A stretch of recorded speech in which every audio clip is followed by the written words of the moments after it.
في صعود الزمالك الى المباراه النهائيه امام الاتحاد لما انقذ ضربتين جزاء، وكلهم بيقولوا اذا غاب جنش كلنا جنش على طول. محاوله زملكاويه، محاوله هجوميه، كهربا بيفوت زي ما هو عايز، دوره ولا اروع. تاني مقطوعه بدربكه ياخدها معروف يوسف. 45 دقيقه تعمل اللي عليك، تموت نفسك جد طويله. كهربا احد اهم صفقات الموسم. بصوا فات ازاي، بص من خطأين واضحين، واحد لحسين السيد والتاني مشترك ما بين باسم.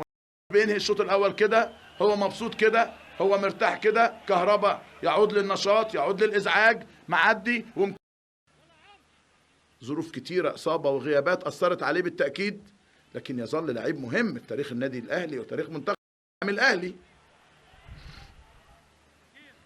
مهاجمه تاني في اعاده التوازن لنص ملعب نادي الزمالك، ولا الاهلي يستفيد من سيطرته، من استحواذه، من وصوله لحدود منطقه جزاء.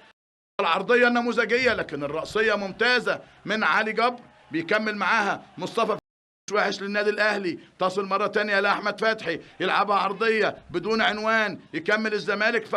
مقطوعه ثاني، توصل مره ثانيه جون انطوي لحسام عاشور، حطها في الجنب الشمال. حلو قوي، حلو قوي، مشوار حلو قوي، عدى قوي. هيشوط ولا هيعمل ايه رمضان؟ مكمل رمضان، الفاول مش موجود، واخدها لعيبه الزمالك انه يسجل ويعود، ولا الزمالك قادر على انه يحافظ على النتيجه؟ كل ده هنشوفه في الدقائق بل الثواني القادمه. كهربا دخل على حدود المنطقه، كهربا مره ثانيه زي ما